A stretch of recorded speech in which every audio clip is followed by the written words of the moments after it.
आज हम प्रोपोजिशन को एक एक्सरसाइज के माध्यम से समझेंगे। यहाँ पे हमें 3 ऑप्शन दिए हुए हैं ए बी सी, और दिए गए ब्लैंक में हमें करेक्ट ऑप्शन लिखना है। तो हमारा फर्स्ट सेंटेंस है, he was standing dash Rohan and Suresh.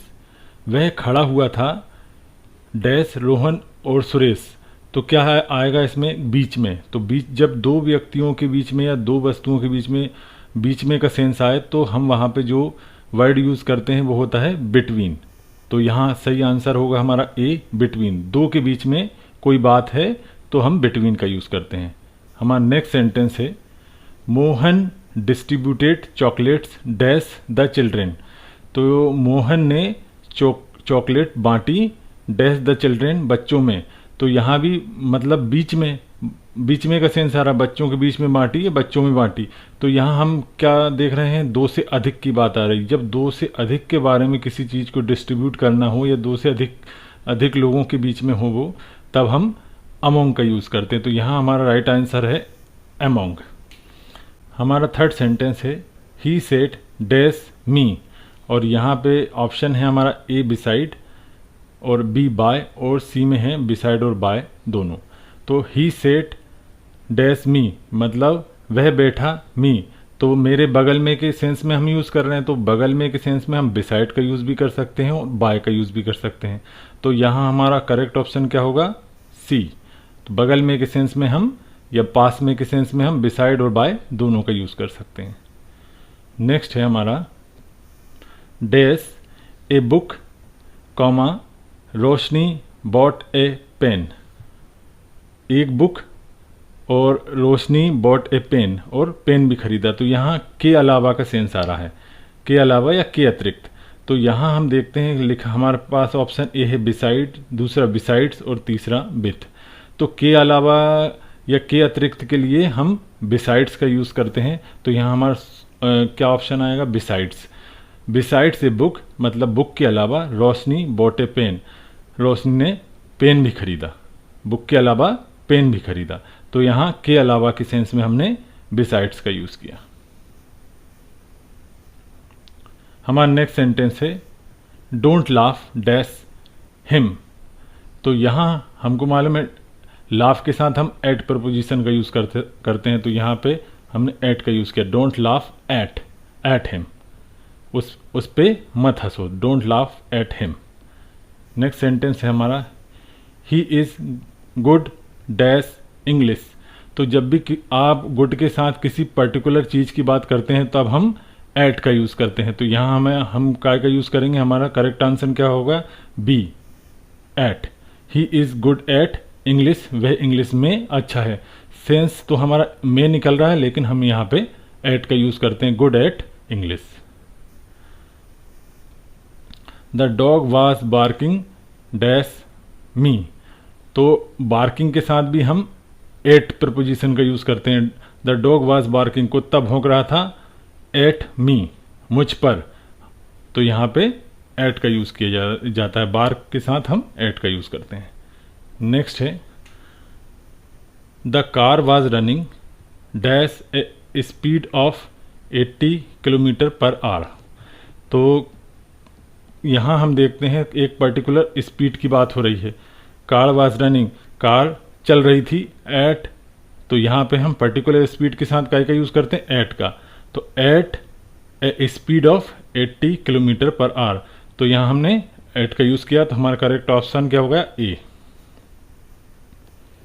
Next है, he left school dash the age of 16। तो यहाँ हम देखते हैं उसने स्कूल छोड़ा द एज ऑफ 16, 16 साल की उम्र में।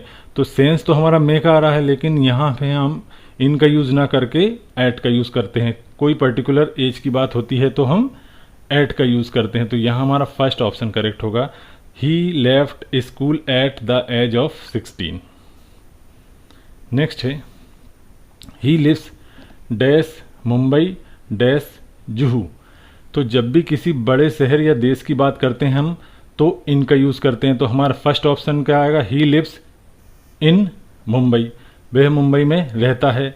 और छोटे शहर या कस्बे की बात करते हैं तो हम एट का यूज़ करते हैं। तो सेकंड ऑप्शन क्या आएगा हमारा, सेकंड ब्लैंक में आएगा at. He lives in Mumbai at Juhu. Next sentence है हमारा ही केम और डैश मार्च। तो किसी महीने से पहले हम इन प्रपोजिशन का यूज़ करते हैं। तो यहाँ हमारा क्या है, ऑप्शन बी करेक्ट आएगा, इन। ही केम इन मार्च, वह मार्च में आया। नेक्स्ट है सी केम हियर डैश संडे, वह यहाँ आई डैश संडे। तो दिन के नाम से पहले हम ऑन प्रपोजिशन का यूज़ करते हैं। तो सी केम हियर ऑन मंडे। तो हमारा करेक्ट ऑप्शन क्या होगा, सी ऑन। नेक्स्ट सेंटेंस है he was sitting dash the chair, वह बैठा हुआ था डैश द चेयर, कुर्सी पर। तो यहाँ पर का सेंस आ रहा है, और जब भी हम किसी बैठने की बात करते हैं और एक चीज़ दूसरे सरफेस को छूती है, हम बैठते हैं किसी कुर्सी पर तो हमारी बॉडी कुर्सी को टच करती है। तो जब एक चीज़ दूसरी के ऊपर हो, उसको टच कर रही हो, तो ऐसी कंडीशन में हम ऑन का यूज़ करते हैं। तो ये हमारा करेक्ट ऑप्शन क्या होगा, on. He was sitting on the chair, वह बैठा हुआ था कुर्सी पर।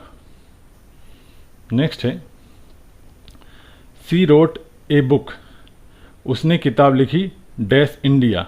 तो क्या आएगा, इंडिया पर। तो पर के सेंस में कोई चीज़ आप किसी के ऊपर बात करते हैं या कोई बुक किसी के ऊपर लिखी जाती है, तब हम ऑन का यूज़ करते हैं। तो यहाँ हमारा फर्स्ट ऑप्शन होगा correct, on. He wrote a book, उसने किताब लिखी ऑन इंडिया, इंडिया पर। नेक्स्ट सेंटेंस है हमारा car run dash petrol, car चलती है डैश पेट्रोल, मतलब पेट्रोल पर। तो यहाँ पर का सेंस आया है, और जब कोई चीज़ किसी पर निर्भर हो, मतलब उसके बिना वो नहीं चल पाती हो, तब ऐसी कंडीशन में हम ऑन का यूज़ करते हैं। तो यहाँ पे हम ऑन का यूज़ करेंगे पेट्रोल पे, डीजल पे। तो इस प्रकार का कोई सेंस निकले तो वो चीज़ उस पर निर्भर है, उसके बिना वो चल नहीं सकती, तब हम ऑन का यूज़ करते हैं। तो car run on petrol. Next है translate this page dash English, translate करिए इस पेज को इंग्लिश में। तो ट्रांसलेट वर्ब के साथ हम इनटू प्रपोजिशन का यूज़ करते हैं। तो यहाँ आ जाएगा हमारा करेक्ट ऑप्शन होगा B, translate this page into English. हमारा नेक्स्ट सेंटेंस है he has been suffering from fever dash last night.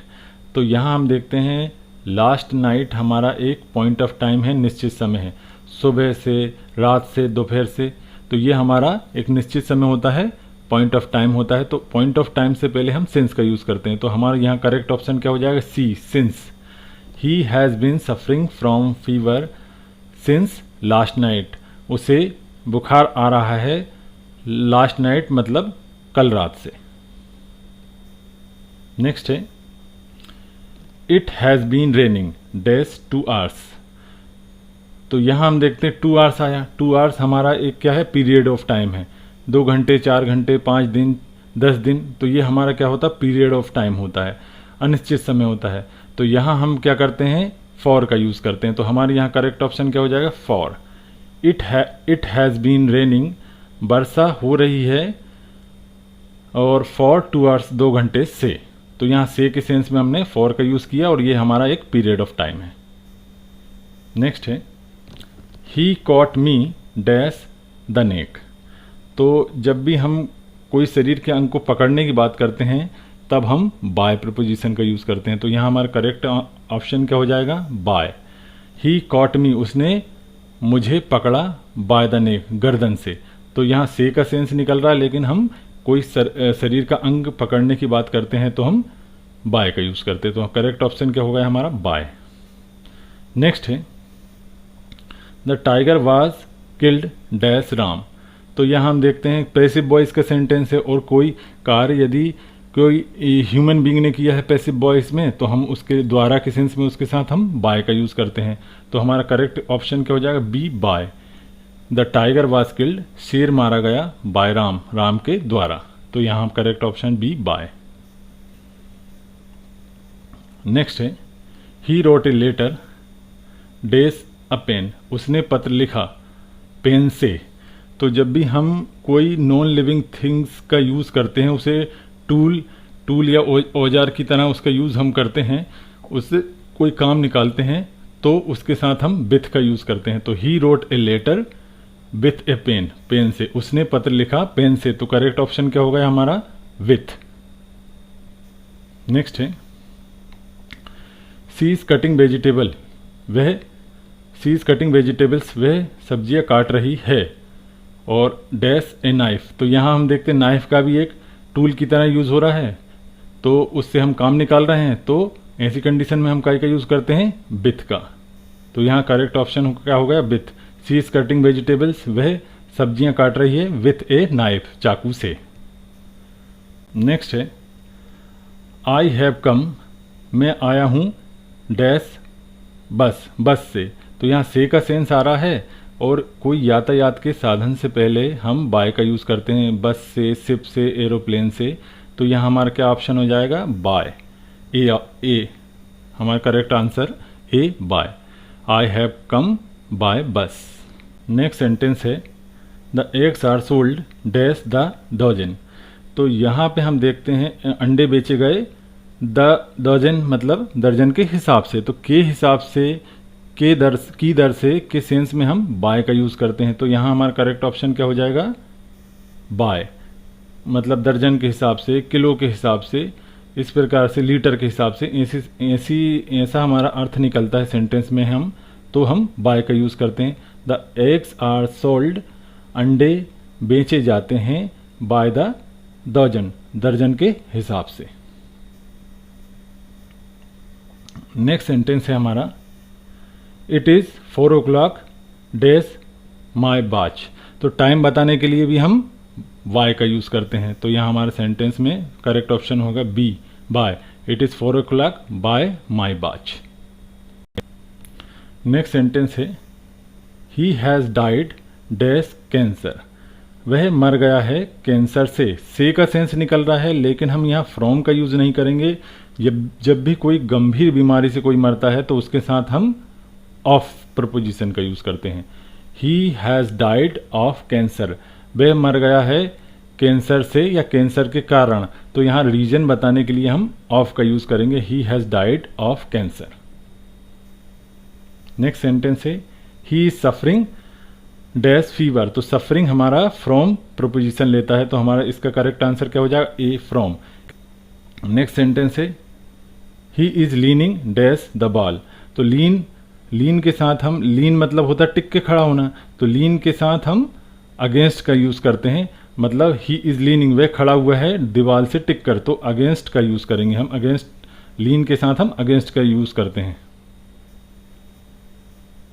Next है हमारा public opinion was dash the bill, on the bill, at the bill, against the bill, public की राय थी, तो यहाँ के खिलाफ के सेंस में भी हम अगेंस्ट का यूज करते हैं, तो पब्लिक की राय थी अगेंस्ट द बिल, बिल के खिलाफ, तो के खिलाफ के सेंस में हमने अगेंस्ट का यूज किया। नेक्स्ट सेंटेंस है हमारा the cat jumped dash the table, अब on the table, at the table, upon the table, 3 option है हमारे, तो जब जंप के साथ एक गति आ जाती है, गति मतलब द केट जंप, बिल्ली कूदी, अब टेबल पर, तो यहाँ गति भी आ रही है जंप के साथ, तो हम जब गति वाला सेंस आ जाए तो हम अपॉन का यूज करेंगे, the cat jumped upon the table, बिल्ली कूदी टेबल पर। तो आज हमने एक्सरसाइज के माध्यम से प्रोपोजिशन के बारे में जानकारी हासिल की। Thanks for watching.